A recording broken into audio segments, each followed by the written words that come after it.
จีนกับรัสเซียรุกคืบสร้างผู้อำนาจใหม่อวสานยุคตะวันตกที่บงการโลกสีจิ้นผิงออกมาตำหนิสหรัฐอย่างตรงไปตรงมาเป็นครั้งแรกภาษานักเลงก็คือว่ามึงแกล้งกูตลอดเวลาทุกเรื่องแล้วมึงจะเห็นดีกูพร้อมจะสู้มึงทุกมิติเหมือนกัน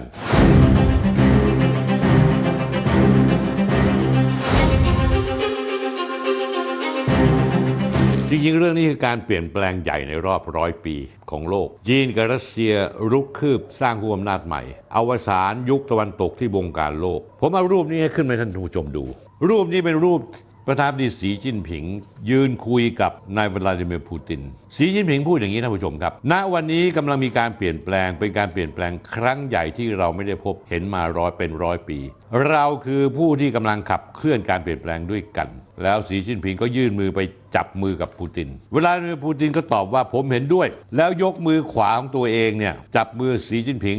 ยกมือซ้ายมาประคองกำชับสีจิ้นผิงท่านผู้ชมครับภาพและประโยคสนทนาระหว่างนายสีจิ้นผิงและนาย วลาดิเมียร์ ปูตินสองผู้นำของชาติมหาอำนาจดังกล่าวถูกบันทึกไว้โดยบังเอิญภายหลังงานเลี้ยงอาหารค่ำที่กรุงมอสโกวันอังคารที่21 มีนาคม 2556จากการเยือนรัสเซียอย่างเป็นทางการของประธานาธิบดีจีนเป็นเวลา3 วันคือตั้งแต่จันทร์ที่20ถึงพุธที่22ที่ผ่านมาผมเชื่อว่าภาพและประโยคสนทนาระหว่างประธานาธิบดีสีจิ้นผิงและประธานาธิบดีปูตินเมื่อวันอังคารที่ผ่านมาจะถูกบันทึกเอาไว้หน้าประวัติศาสตร์โลกไปอีกนานแสนนานว่าเป็นหมุดหมายสำคัญหนึ่งของความพลิกผันและการเปลี่ยนแปลงของขั้วอำนาจที่จะขับเคลื่อนและสร้างความสมดุลทางอำนาจของโลกต่อไปในอนาคตวิดีโอดังกล่าวท่านผู้ชมครับถูกโพสต์ขึ้นบน Twitter ของ Valerie Hopkins นักข่าวนิวยอร์กไทมส์ประจำรัสเซียและยูเครนท่านผู้ชมครับสัญญาณของการทูตยุคใหม่ของจีนที่ไร้ซึ่งความไม่เกรงอกเกรงใจชาติตะวันตกเกิดขึ้นภายหลังจากการประชุม2 สภาหรือที่เขาเรียกว่าเหลียงหุ้ยซึ่งปีนี้ก็ได้จัดขึ้นระหว่างวันที่4 ถึง 13 มีนาคมหรือต้นมีนาคมที่ผ่านมาเนี่ยทางรายการคุยทุกเรื่องสนธิและสื่อในเครือผู้จัดการได้ส่งผู้สื่อข่าวของเราคือคุณท็อปไปยังกรุงปักกิ่งเพื่อเข้าร่วมทำข่าวและสังเกตการประชุมครั้งนี้ด้วยในช่วงหลายปีที่ผ่านมาการเผชิญหน้าของ2 มหาอำนาจใหญ่อเมริกาและจีนในมิติทางการเมืองเศรษฐกิจและการทหารที่อเมริกามองจีนเป็นภัยคุกคามทำให้นโยบายอเมริกาตั้งนโยบายปราบปรามและกักกันจีนล้อมจีนเอาไว้ใช้ยุทธศาสตร์กักกันปิดล้อมโจมตีทำลายศาสนาจีนล่าสุดหาทางพยายามคว่ำบาตรและยึดทรัพย์จีนโดยพยายามตั้งธงยัดข้อกล่าวหาว่าจีนกำลังส่งอาวุธให้รัสเซียทั้งที่ไม่มีหลักฐานใดๆทั้งสิ้นการกระพือข่าวสร้างแรงกดดันดังกล่าวของสหรัฐและพันธมิตรชาติตะวันตกทำให้เกิดปฏิกิริยาย้อนกลับโดยกลายเป็นปรากฏการณ์สำคัญที่ไม่เคยมีเกิดขึ้นมาก่อนในวันจันทร์ที่6 มีนาคมหลังจากการประชุมสภามีเหตุการณ์สำคัญมากท่านผู้ชมครับที่ท่านผู้ชมต้องจำเอาไว้ไม่เคยปรากฏมาก่อนเลยถ้าท่านผู้ชมไม่ได้ติดตามข่าวต่างประเทศอย่างลึกซึ้งและอย่างใกล้ชิดเหมือนผมจะไม่ได้สังเกตสีจิ้นผิงออกมาตำหนิสหรัฐอย่างตรงไปตรงมาเป็นครั้งแรกสีจิ้นผิงพูดว่าชาติตะวันตกซึ่งนำโดยสหรัฐได้ใช้นโยบายสกัดกั้นปิดล้อมและปราบปรามจีนในทุกทางซึ่งถือว่าเป็นความท้าทายอย่างรุนแรงต่อการพัฒนาของจีนอย่างที่ไม่เคยมีมาก่อนสีจิ้นผิงกล่าวกับผู้แทนภาคเอกชนในจีนที่ประชุมสภาปรึกษาทางการเมืองแห่งประชาชนจีนท่านผู้ชมครับนัยยะอันนี้แรงมากนั่นคือภาษาการทูตภาษานักเลงก็คือว่ามึงแกล้งกูตลอดเวลาทุกเรื่องวงเล็บคือสีจิ้นผิงไม่ได้ตอบโต้แล้วมึงจะเห็นดีกูพร้อมจะสู้มึงทุกมิติเหมือนกันแต่สีจิ้นผิงไม่ได้พูดอย่างนี้เพียงแต่เป็นครั้งแรกประธานาธิบดีจีนพูดชัดเจนว่าตะวันตกนำโดยอเมริกามาปิดล้อมปิดกั้นจีนกันแกล้งจีนทุกเรื่องจากแรงกดดันของอเมริกาและชาติตะวันตกในช่วงหลายปีที่ผ่านมาทำให้ประธานาธิบดีสีจิ้นผิงได้ปลุกพลังจิตวิญญาณอุดมการณ์เรียกร้องให้เอกชนผนึกกำลังกับพรรคคอมมิวนิสต์เป็นน้ำหนึ่งใจเดียวกันลุกขึ้นสู้ว่าจีนต้องมีความกล้าหาญจะต่อสู้โดยสร้างนวัตกรรมลดการพึ่งพาต่างประเทศสร้างเอกราชทางเทคโนโลยีทำให้ประชาชนมีความกินดีอยู่ดีสีจิ้นผิงพูดอย่างนี้ครับท่านผู้ชมผมเน้นย้ำว่ามี2 สาขาที่สำคัญอย่างยิ่งยวดสำหรับจีน1คือการปกป้องถ้วยข้าวของเราและ2คือการทำให้ภาคการผลิตแข็งแกร่งในฐานะชาติที่มีขนาดใหญ่มีประชากร 1,400 ล้านคนจีนต้องพึ่งตัวเองลดการพึ่งพาจากต่างประเทศมันจะทำให้จีนปลอดภัย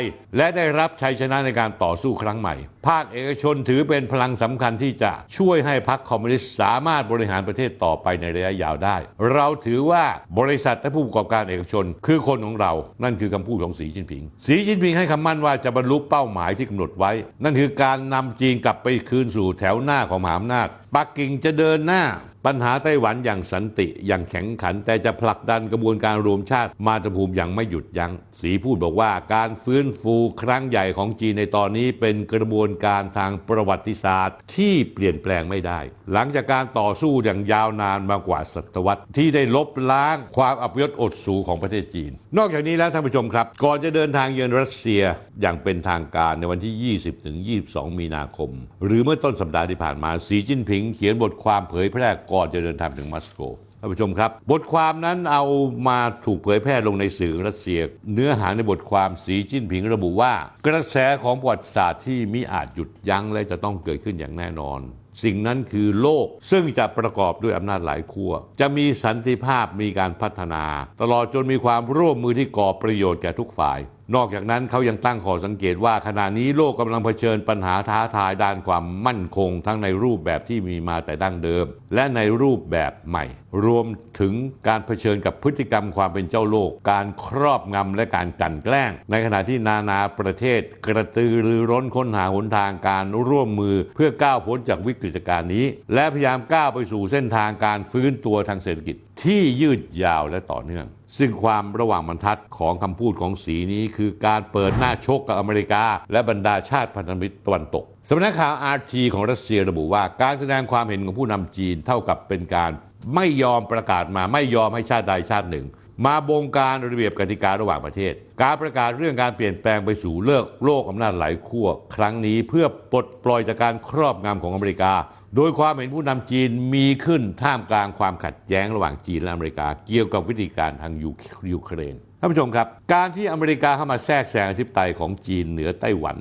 โดยจีนต่อต้านแรงกดดันจากตะวันตกที่ต้องการให้จีนประณามรัสเซียกรณีวิกฤตยูเครนแต่จีนยังคงวางตัวเป็นกลางมีหนำซ้ำยังเสนอแผนสันติภาพ12ข้อแต่ถูกสหรัฐปฏิเสธสำนักข่าว AFP รายงานว่า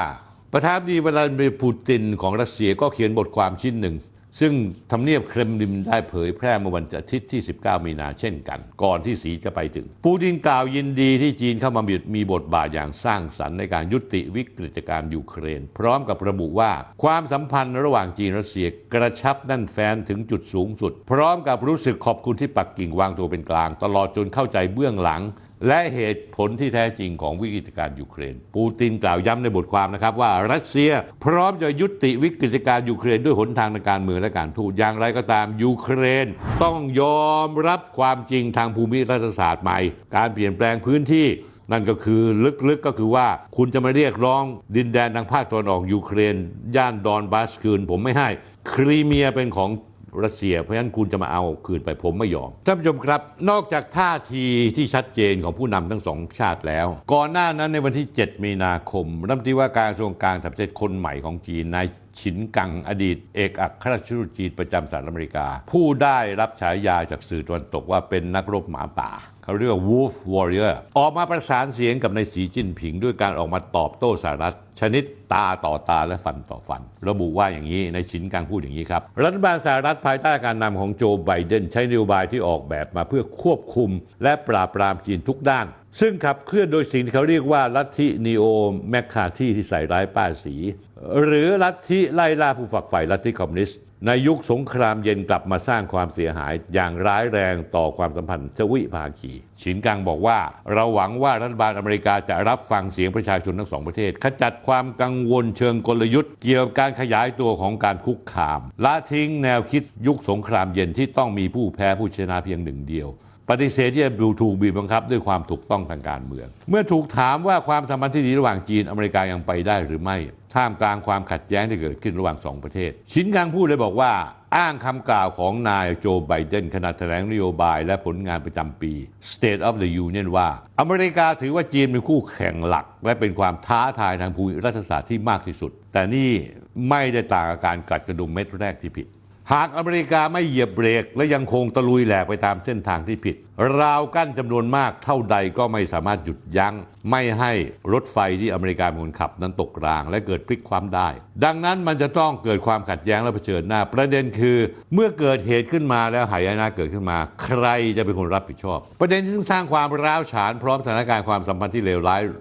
ลงระหว่างอเมริกาจีนเกิดขึ้นแบบรัวในช่วงหลายปีที่ผ่านมา เช่น การจุดประเด็นสงครามการค้าตั้งแต่สมัยโดนัลด์ทรัมป์ประเด็นกล่าวหาว่าห้องทดลองชีวภาพจีนในเมืองอู่ฮั่นเป็นต้นตอการปล่อยเชื้อไวรัสโควิด -19 จนก่อเกิดการแพร่ระบาดไปทั่วโลกเดือนที่แล้วจีนอเมริกายิงขีปนาวุธใส่บอลลูนตรวจสภาพอากาศของจีนถูกบิดเบือนว่าเป็นบอลลูนสอดแนมของจีนล่าสุดคือการปล่อยข่าวอย่างหนักหน่วงว่าจีนกำลังพิจารณาจัดหาอาวุธร้ายแรงแก่รัสเซียทั้งนี้ทั้งนั้นประเด็นที่ร้อนแรงที่สุดย่อมหนีไม่พ้นกรณีไต้หวันรัฐมนตรีฉินกังชี้ว่าเรื่องไร้สาระของเจ้าหน้าที่ระดับสูงสหรัฐที่แทรกแซงเรื่องไต้หวันซึ่งเป็นดินแดนส่วนหนึ่งของจีนส่งผลโดยตรงให้สถานการณ์ในภูมิภาคเอเชียร้อนแรงขึ้นโดยเฉพาะอย่างยิ่งปล่อยให้นางแนนซี่เพโลซีซึ่งระหว่างดำรงตำแหน่งประธานสภาผู้แทนราษฎรสหรัฐเดินทางไปเยือนไต้หวันเมื่อต้นสิงหาคม 2565 ปีที่แล้วฉินกังบอกว่าเราจะทำงานต่อไปด้วยความจริงใจที่สุดและพยายามอย่างเต็มที่เพื่อเกิดการรวมชาติอย่างสันติขณะเดียวกันเราขอสงวนทางเลือกในการใช้มาตรการที่จำเป็นทั้งหมดส่วนกรณีความขัดแย้งรัสเซียกับยูเครนนายฉินกังรัฐมนตรีต่างประเทศจีนพูดว่าจีนไม่ได้เป็นคนสร้างวิกฤตไม่ได้เป็นภาคีของวิกฤตไม่ได้จัดหาอาวุธให้ทั้งสองฝ่ายแต่มีมือที่มองไม่เห็นกำลังขับเคลื่อนวิกฤตยูเครนให้ยืดเยื้อบานปลายเพื่อสนองตัณหาทางการเมืองบางอย่างพร้อมตั้งคำถามที่น่าสนใจว่าทำไมสหรัฐถึงขอให้จีนไม่ส่งอาวุธให้รัสเซียขณะที่อเมริกายังขายอาวุธให้ไต้หวันอย่างไม่หยุดหย่อนนี่คือความหน้าไหว้หลังหลอกของอเมริกานั่นท่านผู้ชมครับผมจะเอารูปหนึ่งขึ้นให้ท่านผู้ชมดูรูปนี้คือเมื่อวันศุกร์ที่10 มีนาคม 2566 ที่กรุงปักกิ่งผู้แทนของประเทศอิหร่านคือนายอาลีซัมคานีเลขาธิการสภาความมั่นคงแห่งชาติสูงสุดของอิหร่านคือคนขวามือในรูปและนายมูซัดบินโมฮัมหมัดอัลอายาบานที่ปรึกษาด้านข้อมูลแห่งชาติซาอุดิอาระเบียและนายหวังอี้คนกลางประธานคณะกรรมการวิเทศสัมพันธ์แห่งศูนย์กลางพรรคคอมมิวนิสต์จีนเราเห็นได้ว่าบทบาททางการทูตของจีนมีการเปลี่ยนแปลงทางภูมิรัฐศาสตร์อย่างสำคัญของโลกและจะเป็นปฐมบทของอวสานของยุคสมัยการชี้นำโลกของมหาอำนาจชาติตะวันตกการทูตของจีนเปลี่ยนแปลงไปอย่างไรทั้งในและปัจจุบันอนาคตภายหลังการประชุมสองสภาของจีนเราได้เห็นการรุกคืบของทูตจีนอย่างชัดเจนอะไรบ้างท่านผู้ชมการฟื้นฟูสัมพันธการทูตระหว่างซาอุดิอาระเบียและอิหร่านสองคู่ปรับสำคัญในภูมิภาคตะวันออกจีนเป็นคนทำหน้าที่เป็นคนประสานและเจรจานอกจากนี้แล้วท่านผู้ชมครับระหว่างการเดินทางไปเยือนรัสเซียของประธานาธิบดีสีจิ้นผิงยังมีการหารือเรื่องข้อเสนอสันติภาพยูเครนซึ่งชาติตะวันตกโดยการนำกลุ่มของกลุ่ม G7 พยายามดำเนินการขัดขวางทุกวิถีทางระหว่างที่สีจิ้นผิงไปพบกับวลาดิเมียร์ปูตินเพื่อหารือเรื่องข้อเสนอสันติภาพทางกลุ่ม G7 ก็พยายามแก้เกมด้วยการส่งนายคิชิดะฟูมิโอะเปลี่ยนกำหนดการบินด่วนจากอินเดียไปพบนายเซเลนสกี้ณกรุงเคียฟเพื่อล็อบบี้ให้กรุงเคียฟคล้อยตามไปกับแผนสันติภาพของจีนท่านผู้ชมครับแค่นี้ก็เราจะรู้แล้วว่าใครคือตัวป่วนโลกเราก็จะเห็นได้ชัดเจนว่าญี่ปุ่นนะมันคือหมาชิบะที่คอยเลียแข้งเลียขาอเมริกาอยู่หลังจากนี้อดีตประธานาธิบดีหม่าอิงจิ๋วของไต้หวันก็จะเดินทางเยือนจีนตามมาด้วยประธานาธิบดีลูลาเดอซิลวาของรัสเซียประธานาธิบดีฝรั่งเศสเอมานูเอลมาครองก็มีกำหนดจะเดินทางประเทศจีนในเดือนหน้าท่านผู้ชมครับถ้าเราเดินถอยออกมาจากการพิจารณาของต้นไม้แต่ละต้นอย่างที่ผมเคยพูดนะแล้วดูป่าทั้งป่าปักหมุดเส้นทางการทูตของจีนจะเห็นได้ว่าภายใน2 เดือนจีนมีปฏิสัมพันธ์ทางการทูตอย่างคึกคักและทั่วภูมิภาคของโลกตั้งแต่ตะวันออกกลางมาถึงรัสเซียไต้หวันอเมริกาใต้และยุโรปซึ่งการเดินหมากแต่ละขั้นแต่ละตอนเห็นได้ชัดว่ามีการเตรียมการและไตร่ตรองโดยละเอียดโดยจีนนำเสนอรูปแบบความร่วมมือและระเบียบโลกใหม่ที่แตกต่างกว่าชาติตะวันตกเราจะเห็นได้ว่าไม่ผิดจากที่ผมอธิบายในรายการตั้งแต่หลายปีก่อนแล้วท่านผู้ชมครับขณะที่อเมริกากำลังเดินหมากรุกแต่จีนนั้นกำลังใช้หมากล้อมรับดูรายละเอียดของการเดินหมากล้อมแต่ละตาของจีนว่าน่าสนใจมีความลึกซึ้งยังไงบ้าง1คือการฟื้นฟูความสัมพันธ์ทางการทูตซาอุดิอาระเบียเพื่อยุติศึกในตะวันออกกลางทางการจีนวันที่10 มีนาคม 2566 ออกประกาศแถลงการร่วม3ประเทศคือซาอุดิอาระเบียอิหร่านและจีนโดยประกาศว่าซาอุดิอาระเบียและอิหร่านจะฟื้นความสัมพันธ์ทางการทูตระหว่างกันภายใน2 เดือนจะเปิดสถานทูตและองค์กรผู้แทนระหว่างกันและจะแต่งตั้งเอกอัครราชทูตเพื่อเสริมสร้างความสัมพันธ์ระดับทวิภาคีการเจรจามีกัน3ฝ่ายที่กรุงปักกิ่งระหว่างที่วันที่6 ถึง 10 มีนาคมนายอาลีซัมคานีเลขาธิการสภาความมั่นคงแห่งชาติสูงสุดของอิหร่านนายมูซัดบินโมฮัมหมัดอัลไอบานที่ปรึกษาด้านความมั่นคงแห่งชาติของซาอุดิอาระเบียและนายหวังอี้ประธานคณะกรรมการวิเทศสันพันธ์แห่งศูนย์กลางพรรคคอมมิวนิสต์จีนท่านผู้ชมครับเรื่องนี้จีนปกปิดเป็นความลับอย่างดีมากผู้สื่อข่าวที่ผมส่งไปและนักข่าวหลายร้อยคนที่ร่วมงานข่าวการประชุม2 สภาที่กรุงปักกิ่งไม่มีใครรู้มาก่อนจนกระทั่งกลางดึกของวันที่10 มีนาคม 2566การฟื้นฟูความสัมพันธ์ทางการทูตระหว่างอิหร่านกับซาอุดิอาระเบียถือว่าเป็นหมุดหมายสำคัญมากเลยท่านผู้ชมในการคลี่คลายความขัดแย้งทั้ง2 ภูมิภาคตะวันออกกลางเพราะว่า2 ชาติเป็นผู้นำมุสลิมฝ่ายชีอะห์และซุนนีแย่งชิงอำนาจกันในตะวันออกกลางมาเป็นเวลานานแล้วซาอุดิอาระเบียกลัวว่าอิหร่านจะขยายขอบเขตการปฏิวัติอิสลามไปประเทศอื่นในภูมิภาคและอาจจะคิดที่จะล้มล้างราชวงศ์ซาอุดที่ซาอุดิอาระเบียหลังจาก2 ชาติยุติความสัมพันธ์ทางการทูตเมื่อปี 2559 มีการทำสงครามในตัวแทนที่เลบานอนอิรักซีเรียเยเมนจนถึงอัฟกานิสถานท่านผู้ชมครับความสำเร็จของจีนที่เป็นตัวกลางในงานเจรจาฟื้นฟูความสัมพันธ์ทางการทูตระหว่างอิหร่านกับซาอุดิอาระเบียทำให้ท่านผู้ชมครับอเมริกาเสียหน้ามากโฆษกสภาความมั่นคงแห่งชาติอเมริกาออกมาแก้เกี้ยวว่าการเจรจาครั้งนี้ไม่ใช่ความสำเร็จครั้งใหญ่แต่เป็นผลสืบเนื่องมาจากการเจรจาครั้งก่อนหน้าที่อิรักและโอมานท่านผู้ชมครับสหรัฐมีบทบาทในตะวันออกกลางอย่างมากตั้งแต่สงครามในอิรักเมื่อ20 ปีก่อนนอกจากนี้อเมริกายังมี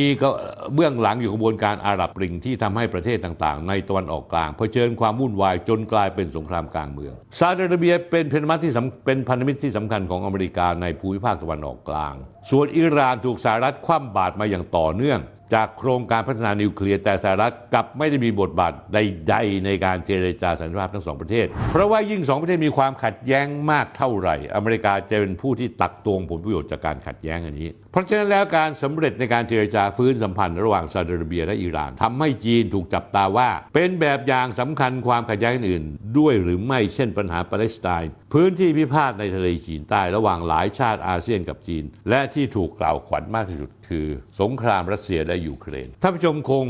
อ่านข่าวระยะหลังสุดว่าศาลอาชญากรรมระหว่างประเทศได้ออกหมายจับวลาดิเมียร์ปูตินเรื่องทั้งหมดนี้ถ้าผมเอาเบื้องหน้าเบื้องหลังมาท่านผู้ชมฟังแล้วท่านผู้ชมจะเห็นได้ชัดว่าตัวการป่วนโลกที่หน้าด้านที่สุดก็คืออเมริกาตอนที่สีจิ้นผิงเดินทางไปรัสเซียเมื่อวันที่ 20-22 มีนาคมเพื่อพบวลาดิเมียร์ปูตินก่อนหน้าที่ผู้นำจีนจะแวะไปไม่กี่วันศาลอาญาระหว่างประเทศออกหมายจับประธานาธิบดีปูตินในข้อหาก่ออาชญากรรมสงครามระบุว่าผู้นำรัสเซียสั่งให้มีการโยกย้ายประชาชนและเด็กออกจากพื้นที่ครอบครองในยูเครนไปยังรัสเซียยังผิดกฎหมายท่านผู้ชมครับการออกหมายจับปูตินศาลอาญาระหว่างประเทศนั้นเป็นเหมือนเสือกระดาษท่านผู้ชมรู้เมื่อวันนายดมิทรีเมดเวเดฟอดีตผู้นำรัสเซียบอกว่าหมายจับของ ICC เหมือนกระดาษเช็ดก้นสะท้อนเห็นความย้อนแย้งเพราะทั้งรัสเซียยูเครนและอเมริกาท่านผู้ชมรู้ว่าไม่ได้เป็นภาคีของศาลอาญาระหว่างประเทศมีหนำซ้ำมีหลายกรณีในอดีตอเมริกาแสดงตัวเป็นปฏิปักษ์กับ ICCยกตัวอย่างเช่นจอร์จบุชประธานาธิบดีจอร์จบุชแห่งอเมริกาเคยลงนามในกฎหมายเพื่อปกป้องฐานเจ้าหน้าที่นักการเมืองสหรัฐไม่ให้ถูกดำเนินคดีในศาลอาญาระหว่างประเทศในยุคของประธานาธิบดีโดนัลด์ทรัมป์ยิ่งหนักข้อมากขู่ว่าจะใช้มาตรการคว่ำบาตรทางการเงินและระงับวีซ่าคณะผู้พิพากษาและเจ้าหน้าที่ ICC ที่สืบสวนเรื่องอาชญากรรมที่ฐานสหรัฐกระทำในอัฟกานิสถานนอกจากนั้นยังขู่ขยายการคว่ำบาตรไปกว่า120 ประเทศภาคีของ ICC ที่ร่วมมือสืบสวนการละเมิดสิทธิมนุษยชนของอเมริกาด้วยนายวิลเลียมบาร์ท่านผู้ชมครับอัยการสูงสุดอเมริกาก็เคยอ้างว่ารัฐบาลอเมริกาเคลือบแคลงในความเที่ยงตรงของ ICC กระทรวงยุติธรรมสหรัฐได้รับข้อมูลที่น่าเชื่อถือเกี่ยวกับการคอร์รัปชันการพฤติกรรมที่ไม่เหมาะสมบรรดาเจ้าที่ระดับสูงของ ICC ที่มีมาอย่างยาวนานนอกจากนั้นอดีตประธานาธิบดีโดนัลด์ทรัมป์นายไมค์ปอมเปโออดีตรัฐมนตรีว่าการกระทรวงต่างประเทศนายสตีเวนมนูชินอดีตรัฐมนตรีคลังนายวิลเลียมบาร์อัยการสูงสุดและเจ้าที่ระดับสูงของอเมริกาหลายคน ถูกกลุ่มทนายความด้านสิทธิมนุษยชนในอเมริกาฟ้องร้องต่อศาล ICC ว่ารัฐบาลทรัมป์ออกคำสั่งละเมิดเสรีภาพในการแสดงความคิดเห็นและขัดขวางการแสดงหาความยุติธรรมให้กับเหยื่อในสงครามอัฟกานิสถานท่านผู้ชมฟังแล้วเป็นไงชัดเจนมาว่าอเมริกานั้นต้องตกเป็นจำเลยในศาลอาญาระหว่างประเทศอเมริกาก็ไม่ยอมรับข่มขู่คว่ำบาตรอ้างว่า ICC เป็นองค์กรไม่น่าเชื่อถือแต่พอมาถึงประธานาธิบดีปูตินก็ถูกออกหมายจับตัวมันเองอเมริกาซึ่งไม่ได้เป็นสมาชิกภาคีทะลึ่งเรียกร้องประชาคมโลกร่วมมือจับปูตินเป็นดำเนินคดีซึ่งเป็นไปไม่ได้เพราะรัสเซียไม่ได้เป็นภาคีของ ICC แต่สะท้อนเห็นถึงความหน้าไหว้หลังหลอกของอเมริกาหมายจับของ ICC อาจทำให้ปูตินยากลำบากในการเดินทางระหว่างประเทศและผู้นำชาติประชาธิปไตยอาจตะขิดตะขวงใจที่จะพบกับปูตินแต่การที่ผู้นำจีนไปพบผู้นำรัสเซียแสดงว่าจีนไม่ได้ใส่ใจกับหมายจับศาลอาญาเลยระหว่างประเทศโฆษกกระทรวงต่างประเทศยังวิจารณ์ศาลอาญาระหว่างประเทศว่า2มาตรฐานพร้อมเรียกร้องให้เคารพเอกสิทธิการคุ้มครองผู้นำประเทศที่น่าสนใจคืออินเดียจะเป็นเจ้าภาพการประชุมผู้นำ G20 ในเดือนกันยายนอินเดียจะเชิญปูตินมาประชุมหรือเปล่าถ้าเชิญมาแสดงว่าชาติประชาธิปไตยขนาดใหญ่ที่สุดอย่างอินเดียก็ไม่ได้แคร์หมายจับของ ICC เช่นกันท่านผู้ชมครับโดยสรุปแล้วความเปลี่ยนแปลงของโลกที่สีจิ้นผิงบอกว่าเป็นประวัติศาสตร์ใน100 ปีที่เกิดขึ้นมาผมเคยพูดหลายครั้งแล้วไม่ใช่เหรอท่านผู้ชมว่าสีจิ้นผิงได้รับดาบอาญาสิทธิ์ให้ขึ้นดำรงตำแหน่งผู้นำจีนในสมัยที่3ซึ่งไม่มีผู้นำคนใดตั้งแต่สมัยเหมาเจ๋อตุงเคยได้รับอำนาจเช่นนี้มาก่อนเขาจะมีบทบาทอย่างมากในการพลิกผันทิศทางของโลกใบนี้จะเห็นได้ว่าตั้งแต่ปีนี้เป็นต้นไปจีนที่เคยเก็บเนื้อเก็บตัวจะเดินหน้ารุกคืบทางการทูตอย่างรุนแรงที่สุดไล่มาตั้งแต่เรื่องการเป็นตัวกลางในการฟื้นฟูความสัมพันธ์ระหว่างซาอุดิอาระเบียอิหร่านในตะวันออกกลางเรื่อยมาจนถึงแผนสันติภาพรัสเซียยูเครนและล่าสุดอดีตประธานาธิบดีมาอิงจิวของไต้หวันก็จะเดินทางมาเยือนแผ่นดินใหญ่จีนระหว่างวันที่ 27 มีนาคมถึง 7 เมษายนโดยเรื่องการเยือนจีนแผ่นดินใหญ่ของนายมาอิงจิวนี้น่าสนใจมากเพราะเป็นการเยือนจีนแผ่นดินใหญ่ครั้งแรกของอดีตประธานาธิบดีไต้หวันตั้งแต่แบ่งแยกการปกครองมาตั้ง 74 ปีแล้วนี่เท่ากับเป็นการเดินหน้าเป็นผู้นำในการปลดชนวนความขัดแย้งของโลก 3 จุดสำคัญ 1. ตะวันออกกลางจับซาอุดิอาระเบียและอิหร่านมาเป็นเพื่อนกัน 2. ในยุโรป 3. ในตะวันออกไกลหรือเอเชียที่เกี่ยวพันกับจีนคือปัญหาที่เรื้อรังระหว่างจีนไต้หวันท่านผู้ชมครับถ้าจีนภายใต้การนำของสีจิ้นผิงผลักดันทั้ง3เรื่องได้สำเร็จจะถือเป็นความสำเร็จอันยิ่งใหญ่ที่จะยุติสงครามสลายความขัดแย้งรวมทั้งสามารถจะบั่นทอนอิทธิพลขั้วเดี่ยวของอเมริกาและชาติตะวันตกไปได้อย่างมหาศาลที่สำคัญที่สุดคือแสดงให้เห็นถึงรุ่งอรุณใหม่ของโลกในยุคที่มีการแบ่งสรรปันส่วนเพื่อสร้างความสมดุลทางอิทธิพลของโลกหลายขั้วอย่างเด่นชัดและเป็นรูปธรรมอย่างมากที่สุด